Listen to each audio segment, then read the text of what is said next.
भगवान को बुलाया, महाराज आप ही कहिए, ये हमारा पुत्र बाहर नहीं निकल रहा, पत्नी का गर्भ बढ़ता जा रहा है, 12 वर्ष हो गए। भगवान ने कहा बेटा सुखदेव जी बाहर आओ। बोले नहीं महाराज, ये आपकी माया बड़ी ठगने वाली। अरे सारे जगत को नचाए रही रे माया की चेरैया, सारे जगत को नचाए रही रे माया की चेरैया। हो सारे जगत को नचाए रही रे माया की चेरैया, सारे जगत को नचाए रही रे माया की चेरैया। माया की चेरैया ये तो माया की चेरैया, माया की चेरैया ये तो माया की चेरैया।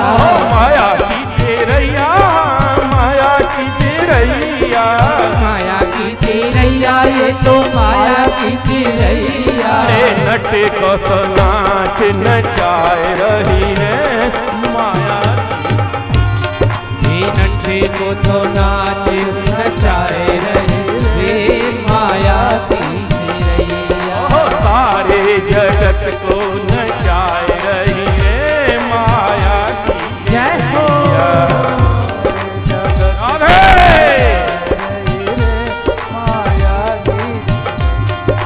उड़ के चेरैया जब ब्रह्मा पे बैठी, उड़ के चेरैया जब ब्रह्मा पे बैठी, उड़ के चेरैया जब ब्रह्मा पे बैठी, उड़ के चेरैया जब ब्रह्मा पे बैठी। अरे सृष्टि की रचना कराए रही रे माया की चेरैया, सृष्टि की रचना कराए रही रे माया की चेरैया। हे गोविंद।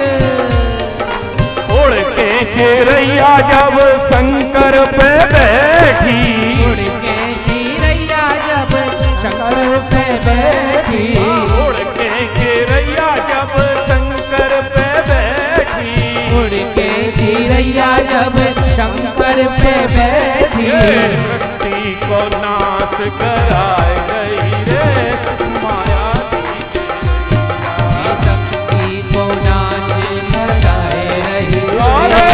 माया की चेरैया।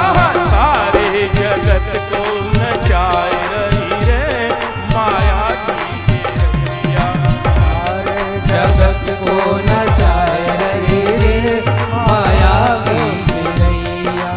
उड़ के चेरैया जब नारद पे बैठी, उड़ के चेरैया जब नारद पे बैठी, उड़ के चेरैया जब नारद पे बैठी, उड़ के चेरैया जब नारद पे बैठी। बंदर को मुखड़ा बनाए गई रे माया की चेरैया, बंदर को मुखड़ा बनाए रही रे माया की चेरैया। सारे जगत को नचाए रही रे माया की चेरैया, माया की चेरैया, माया की चेरैया, माया की चेरैया ये तो माया की चेरैया।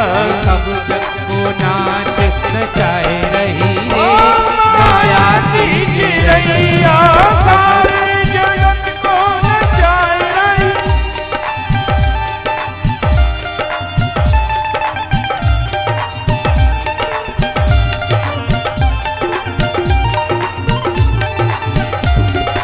सारे जगत को नचाए रही रे माया की चेरैया, सारे जगत को नचाए रही रे माया की चेरैया, सारे जगत को नचाए रही रे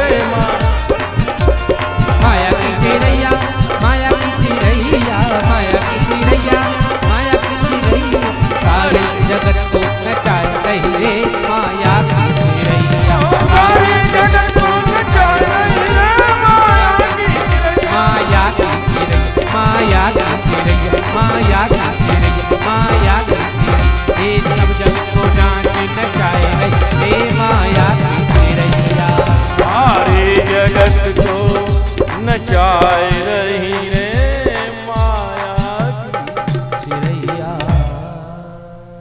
सुखदेव जी बोले महाराज आपकी माया बड़ी विकट है। भगवान बोले कैसे आओगे बाहर? बोले 2 घंटे के लिए अपनी माया रोक लो, तब हम मां के गर्भ से बाहर आए। भगवान ने वादा किया कि हम 2 घंटे तक माया रोकते हैं। सुखदेव जी जैसे ही मां के पेट से बाहर आए और सीधा उत्तराखंड की ओर भागना शुरू कर दिया। व्यास जी चिल्लाए बेटा बेटा बेटा। बोले कौन किसका बेटा? रुकूंगा तो माया पकड़ लेगी। सीधा भाग गए उत्तराखंड में जो दिव्य संत भगवत भजन में लीन थे उनके पास पहुंच गए। व्यास जी रोने लगे, मेरा इतना सुंदर पुत्र और चला गया। महात्माओं ने कहा आपके पास तो बड़ी दिव्य वस्तु है, उसके लालच में आपका बेटा आ जाए। व्यास जी ने 18,000 शिष्यों को एक एक श्लोक श्रीमद् भागवत का रटाया और सारे शिष्य उत्तराखंड में जाके भागवत का गान करने लगे। जब एक संत से सुखदेव जी ने सुना, बरहा पीढ़म नटवर कर्णयो कर्णकारम बिभ्रद्वासः कनक कपिशम वैजयंतीं च माला रंध्रान वेणुधर सुदया पूरयन्दोपवृन्दै वृंदारण्यम स्वपद रमणम पाविशद गीत। बरहा मोर का पंख सिर पर लगाए हैं, कनेर के कानों में कुंडल हैं, अधर पर बंशी धारण किए हुए वृंदावन की भूमि में गाय चराने वाले भगवान कृष्ण के स्वरूप का वर्णन किया। सुखदेव जी मोहित हो गए। बोले ये किसकी कथा है, ऐसा सुंदर रूप? फिर रुक गए। बोले बहुत से लोग सुंदर होते हैं पर हृदय से दुष्ट होते हैं, इसलिए केवल सुंदरता को नहीं जाना है, उसका हृदय कैसा है। दूसरे संत ने कहा कि कितना सुंदर स्वभाव है कि जो पूतना हलाहल विष लगा के आई मारने के लिए, उसको भी उस दयालु ने अपनी मां की जैसी गति प्रदान की। अब सुखदेव जी मोहित हो गए। बोले ये चरित्र तो बड़ा दिव्य है, इसे सुनना है। बोले चलो तुम्हारे पिताजी के पास। श्री कृष्ण कथा के लालच में सुखदेव जी आए और व्यास जी से ये भागवत कथा श्रवण की और सीखी। कथा हो गई, सुनाने वाला हो गया, पर फूटे बर्तन में दूध नहीं निकाला जाता, सुनने वाला होना चाहिए। महाभारत युद्ध का अंतिम समय, भीम ने दुर्योधन की जांग तोड़ दी। दुर्योधन कराह रहा था। उसी समय अश्वत्थामा आता है कि मित्र तेरा क्या कार्य करूं? बोले मेरे शत्रु पांडवों को मार के उनका मस्तक ले आ, यही सबसे बड़ा। पांडवों को तो भगवान कृष्ण शिविर से निकाल के ले गए। 5 पांडवों के पुत्र द्रौपदी के सो रहे थे। सोते हुए बालकों के मस्तक काट के अश्वत्थामा दुर्योधन के पास लेकर के पहुंचा। बोले ले मित्र तेरा कार्य कर दिया। जैसे ही कहा भीम का मस्तक दिखला, भीम के बेटे का मस्तक दिया, दुर्योधन ने दबाया, फट गया। बोले अरे अश्वत्थामा तैने तो हमारे कुल का नाश कर, ये पांडव नहीं है, ये तो उनके बेटे हैं, हमारे वंश में ये ही बचे और तैने सारा वंश नष्ट कर दिया। पांडव आए, द्रौपदी रो रही थी। अर्जुन ने प्रतिज्ञा कर ली अश्वत्थामा का वध करूंगा। आगे आगे अश्वत्थामा भाग रहा है, पीछे रथ लेकर कृष्ण अर्जुन के बाणों से बींध करके अश्वत्थामा को पशु की तरह बांध करके ले आए। द्रौपदी के चरणों में पटक दिया, पर द्रौपदी को दया आ गई। बोले तो ब्राह्मण का बालक ऐसे नहीं मारना है। बोले अरे अभी तो तू कह रही थी मेरे पुत्रों की हत्या करने वाले को मारना है। बोले नहीं, जैसे आज मैं अपने पुत्रों के लिए रो रही हूं ऐसे इसकी मां रोएगी, इसे नहीं मारना है, छोड़ दो, ये गुरु पुत्र है। भगवान कृष्ण से पूछा, बोले ब्राह्मण को नहीं मारना चाहिए पर आताताई को छोड़ना भी नहीं चाहिए। बोले दोनों बात कैसे होंगी? अर्जुन ने अश्वत्थामा का सिर मोड़ दिया और जो ब्रह्ममणि माथे में लग रही थी वो निकाल। किसी सत्पुरुष का अपमान होना ही उसकी मृत्यु से ज्यादा दुखदायी, छोड़ दी, पर दुष्ट दुष्ट होता है। उसने ब्रह्मास्त्र चलाया। अभिमन्यु की पत्नी उत्तरा के गर्भ में एक पांडवों का वंश पल रहा था, परीक्षित। उसके ऊपर छोड़ दिया। पर जाको राखे साइया मार सके न। भगवान ने जाकर के गर्भ में उसकी रक्षा की। श्री कृष्ण द्वारका जाने लगे। मैया कुंती ने प्रार्थना की। आज तक कुंती कृष्ण को अपने भाई का पुत्र मानती थी, पर आज देवत्व रूप में कुंती ने प्रार्थना। उसके पश्चात वो मृत बालक पैदा हुआ। कुंती ने कहा, आप ही हमारे कुल के रक्षक हैं। भगवान ने उसे जीवित किया। गर्भ में जिसने परीक्षण कर लिया उसका नाम परीक्षित। द्वारका गए श्री कृष्ण, अर्जुन साथ गए। 7 महीने तक अर्जुन नहीं लौटे। युधिष्ठिर को चिंता हुई। 7 महीने बाद जब अर्जुन लौटे तो मुख श्रीहीन था। पूछा, क्या बात है? बोले, जिन श्री कृष्ण ने समय समय पर हमारी सहायता की, महाभारत जैसे युद्ध में हमको बचाया, लाक्षा भवन की अग्नि से द्रौपदी की लाज जिनने बचाई, आज वो अपने धाम को चले। पांडवों ने देखा कि जब भगवान चले गए तो हम भी इस धरती पर रह के क्या करेंगे। छोटे से परीक्षित को राजा बनाया और 5 पांडव स्वर्गारोहण के लिए हिमालय की कंदरा पर चढ़ गए। द्रौपदी गली, 4 पांडव गल गए। सदैव युधिष्ठिर स्वर्ग को गए, क्योंकि उन्होंने जीवन पर्यंत सत्य का पालन किया। एक झूठ बोली थी, उसके कारण पैर का अंगूठा गल गया। मृत्यु के सिर पर पैर रख करके युधिष्ठिर स्वर्ग को गए। परीक्षित राजा बन गया। उसी समय कलयुग का प्रवेश हो गया। एक दिन शिकार करने परीक्षित गया तो देखा एक शूद्र वेशधारी राजा गाय को पैर से और डंडों से पीटी। बछड़ा खड़ा है, 3 पैर कटे हैं, एक पैर पर खड़ा होकर कहता है, मां चिंता मत करो, हमारी तुम्हारी रक्षा करने वाले भगवान फिर आएंगे।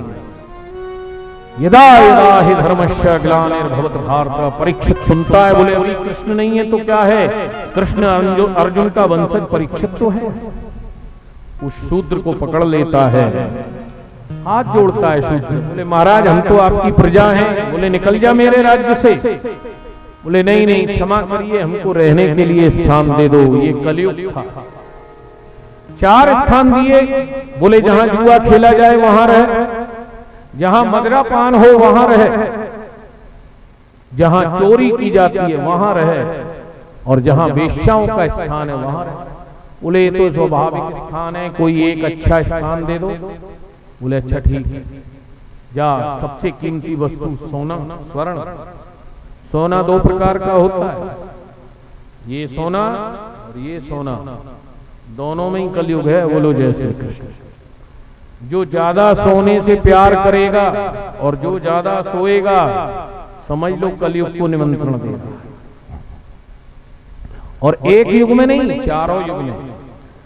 सतयुग में सबसे ज्यादा सोने से प्रेम था हिरण्यकश्यप, प्रहलाद के पिता, भगवान से दूर हो गया। त्रेता में सबसे ज्यादा सोना किसके पास था? किसकी लंका थी सोने की? रावण, वो भी भगवान से दूर। और तो और जब सीता जी ने कहा ये सोने का मृग लाग दो, तो भगवान बोले, मृग नहीं, तुम भी सोने की लंका में जाओ। और द्वापर में ये सोने का वास परीक्षित ने कलयुग को दिया। एक दिन जरासंध का मुकुट पहन के, जो कि सोने का था और पापी का धन वैसे ही था, उसे पहन के परीक्षित शिकार करने गया। वन में ऋषि शमीक के आश्रम में पहुंचा। प्यास लग रही थी। शमीक ऋषि ध्यान में मग्न थे। कलयुग के प्रभाव से परीक्षित की बुद्धि बिगड़ गई। बोले, देखो कैसा ढोंगी साधु, मैं संसार का राजा यहाँ प्यासा डोल रहा हूं और ये आंख बंद करके बैठा। धनुष की नोक से मरा हुआ सांप शमीक के गले में डाल दिया और चला। जैसे ही मुकुट उतारा, अरे मेरे से तो अपराध हो गया, मैंने ऋषि के गले में मरा सांप। परंतु फिर क्या होता है, फिर पछताए होत का जब चिड़िया चुग गई। शमीक ऋषि का पुत्र संग बालकों के साथ खेलता हुआ आया, देखा पिताजी के गले में मरा सांप, हाथ में जल लिया और श्राप दे दिया, जिस कुलांगार ने मेरे पिता के गले में ये सांप डाला है, आज से 7 दिन बाद तक्षक सर्प के डसने से मृत्यु। रोने लगा। शमीक ऋषि ने देखा, बोले क्या बात है? बोले पिताजी आपके गले में मरा सांप कोई राजा डाल गया और मैंने उसे श्राप दे दिया। ऋषि ने ध्यान लगा करके देखा, बोले अरे परीक्षित जैसे राजा को श्राप, बोले तो बड़ा अपराध किया तेने। अपने शिष्यों को भेजा कि परीक्षित से कह दो 7वें दिन तेरी मृत्यु। परीक्षित की चिंता में पड़ गया कि जिसे सर्प डस लेता है उसकी मुक्ति नहीं होती है और 7 दिन शेष हैं, ऐसा क्या करूं जिससे कि मेरी मुक्ति हो जाए। बड़े बड़े ऋषियों को बुलाया, सबने अपने अपने उपाय बतलाए। सुखदेव जी नहीं जा रहे थे परीक्षित के पास, बोले हमें राजा से क्या लेना देना। नारद जी गए, गंगा की रेत में सुखदेव जी नंग धड़ंग पड़े हुए थे, सूर्य की धूप सेक रहे थे। बोले सुखदेव जी कुछ पता है, राजा परीक्षित को श्राप लग गया है। बोले तो हम क्या करें? बोले आप उसकी मुक्ति का उपाय नहीं करोगे? बोले नहीं नहीं, हमको राजा से क्या लेना देना। तब नारद जी संत थे, दया आ गई। बोले अच्छा एक काम बतलाइए, एक व्यक्ति आंखों से अंधा है, दिखलाई नहीं देता और पास में ही कुआं है, कुएं के पास खड़ा है और धीरे धीरे कुएं की ओर जा रहा है, और एक व्यक्ति जिसे दिखलाई दे रहा है वो भी उसके पास खड़ा है। तो जिसे दिखलाई दे रहा है उसका क्या धर्म है?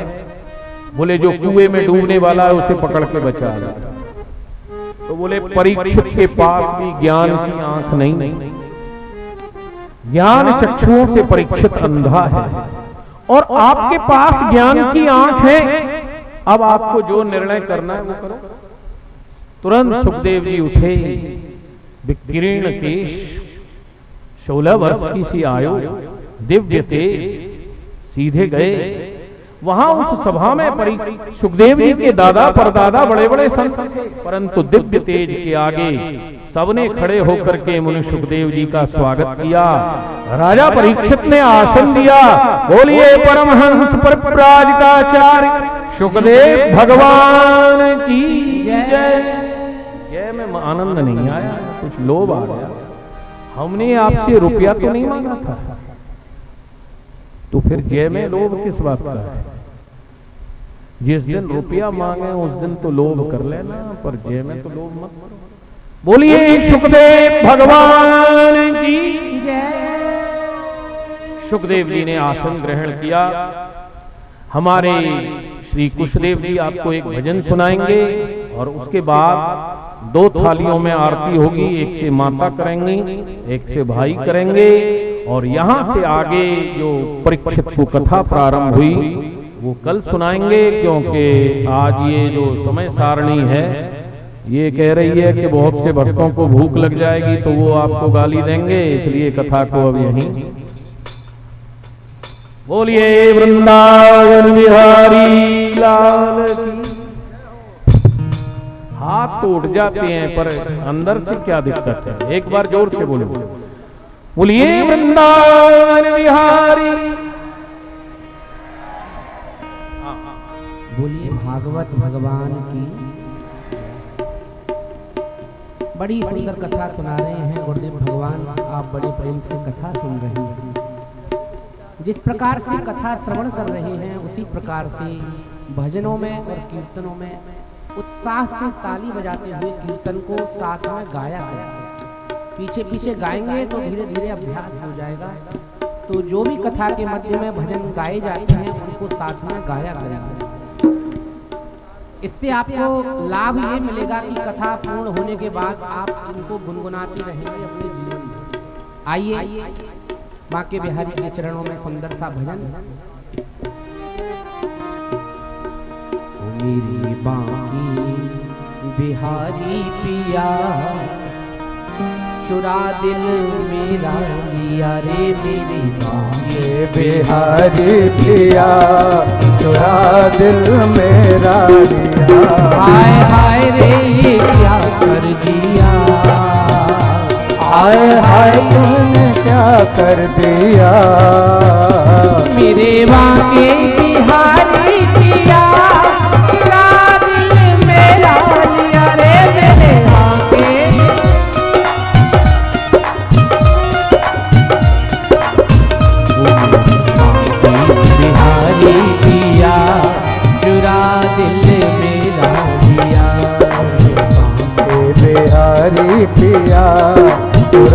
दिल मेरा ए बिहारी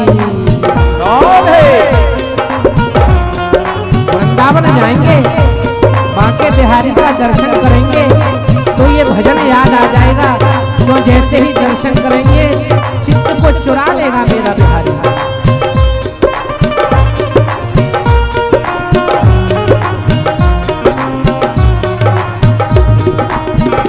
मोहन तेरी सूरत प्यारी, मोहन मेरी सूरत प्यारी, वृंदावन के बांके बिहारी, वृंदावन के बांके बिहारी। मोहन तेरी सूरत प्यारी, मोहन तेरी सूरत प्यारी। तेरी अखियों ने जादू किया, दिल मेरा लिया रे मेरे बांके बिहारी पिया, मेरा लिया मेरे बांके बिहारी पिया, चुरा दिल मेरा लिया बिहारी।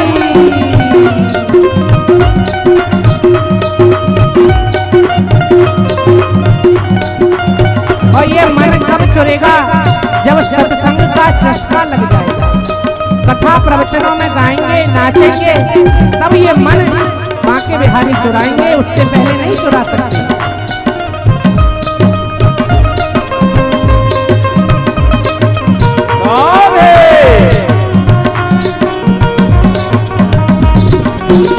भक्तों में वो ऐसी कोई, भक्ति में तो ऐसी खोई, प्रेम दीवानी मीरा होई, प्रेम दीवानी मीरा होई। भक्तों में वो ऐसी हो गई, भक्ति में वो तो ऐसी खोई, प्रेम दीवानी मीरा हो गई, प्रेम दीवानी मीरा होई। उसने विष भी, उसने विष भी, उसने विष भी पियाला पिया, चुरा दिल मेरा लिया रे मेरे बांके बिहारी पिया, चुरा दिल मेरा लिया मेरे बांके बिहारी पिया, चुरा दिल मेरा लिया।